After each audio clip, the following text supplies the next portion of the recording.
How many of you find that one day morning when you get up without any reason, you're just feeling ugly for no reason? If it is happening even at least 2-3 times a year, if it is, then you must do certain things before you go to bed. It's very, very important.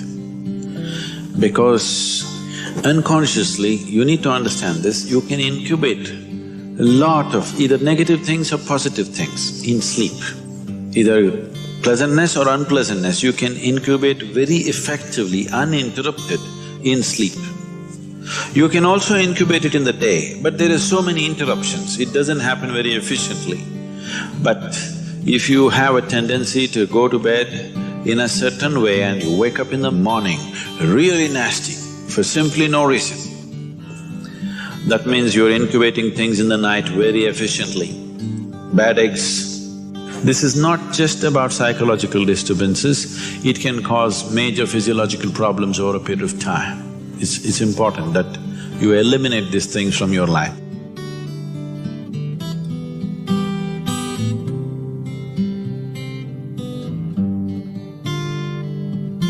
So, before you go to bed in the night, there are certain things that you need to take care of.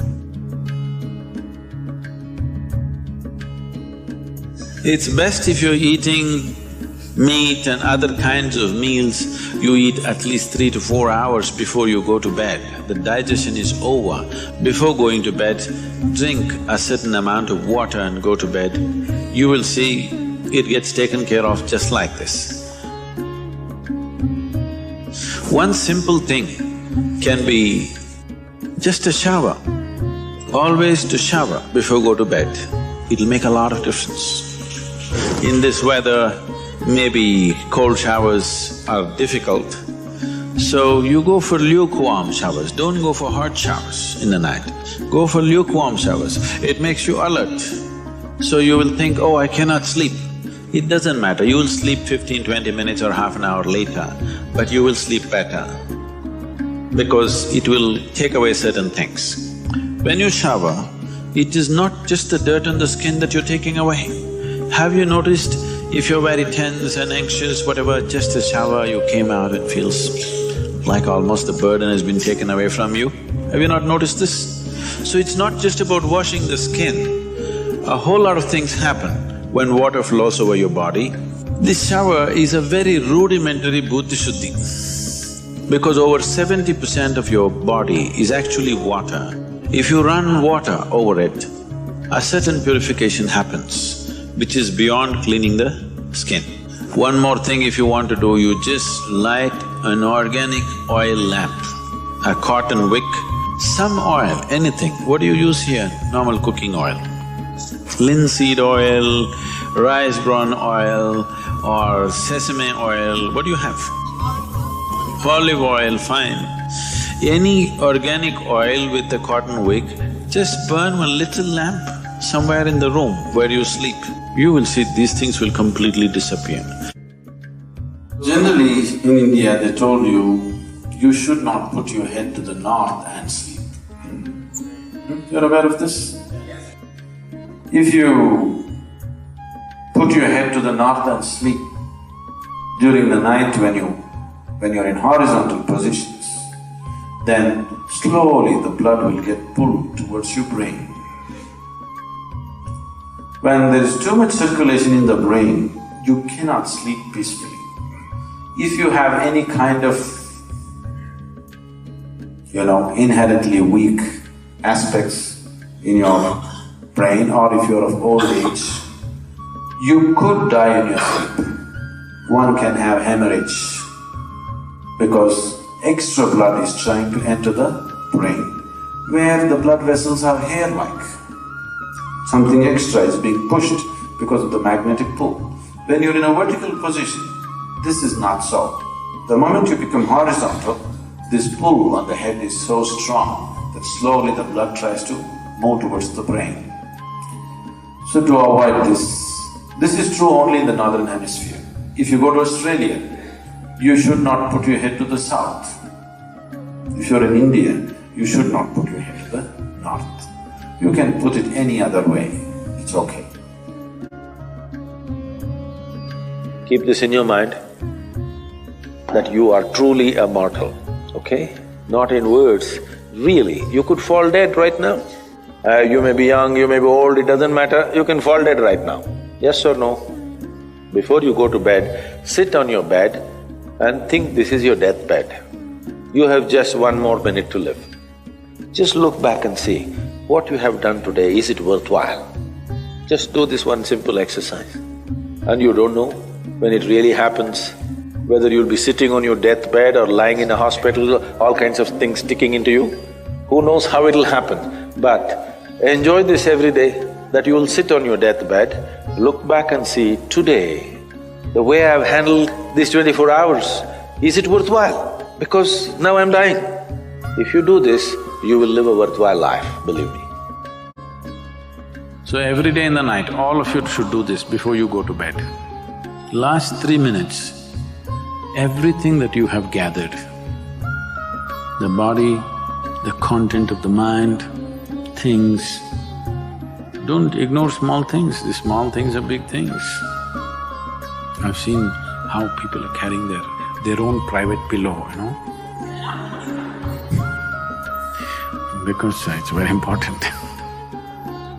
So, your pillow, your footwear, if you have relationships, everything that you have gathered, keep it aside, sleep.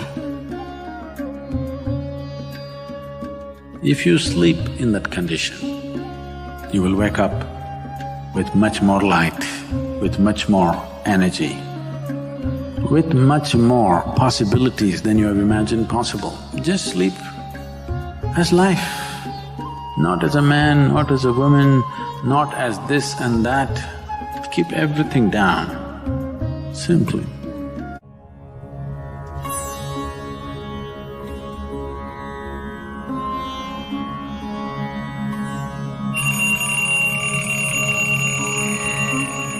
So what kind of sounds come awake to will determine the context of the day and the future of your life in many ways. So coming awake to an alarm bell with a sudden start is not the best way to do your life. It is best that if you need a certain amount of sleep, if your body right now, because of the kind of food that you consume and the kind of thoughts and emotions that you process within yourself, accordingly you may… and the level of vibrance that you have managed within your body will determine how much sleep you need. Let us say you need let's say you need 8 or 12 hours of sleep. I was saying the wrong number Whatever amount of sleep you need, you know how much you need. So you go to bed early enough so that you come awake naturally. Physiologically, one important aspect of you is your heart, the pumping station for your blood circulation, which pumps life across the body. If this one thing doesn't happen, nothing happens. This starts from left side. So we told you, in India they have told you, when you wake up, you must roll to your right side and get up. Have they? Left side, if you roll and get up, bad things will happen to you. Did they tell you? Bad things are not about that.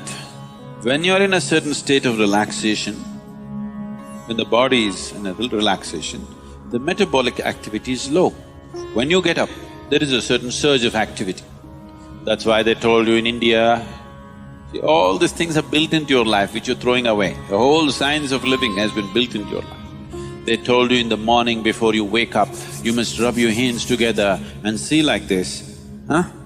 Not see like this, you must place it upon your eyes. You do this, you will see God. It's not about seeing God. If you rub these two things together, all the nerve endings, there's a heavy concentration of nerve endings in your hands. If you do this, the system comes awake immediately. You're feeling asleep, you're feeling sleepy, just do this and see. Everything comes awake. So morning before you move your body, you get it awake first and then place it upon your eyes.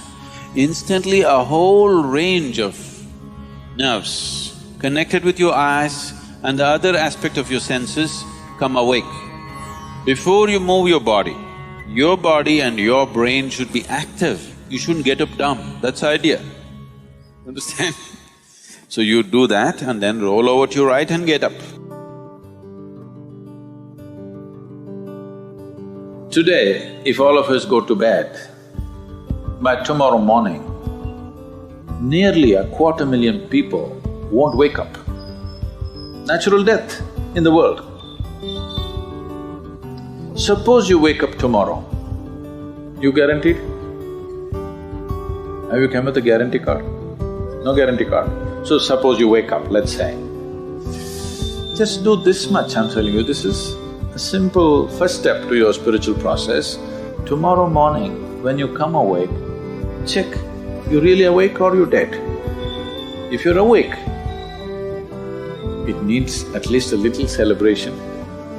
You don't have to get up and dance, at least you can smile, still on. 250,000 people died. They were like you and me, poof, they went off, isn't it? Wherever you look, they're not there. Here I am still, alive. One big smile, will you? I'm talking management, you know? Then if 250,000 people died, at least 3 to 5 million people lost somebody who's dear to them.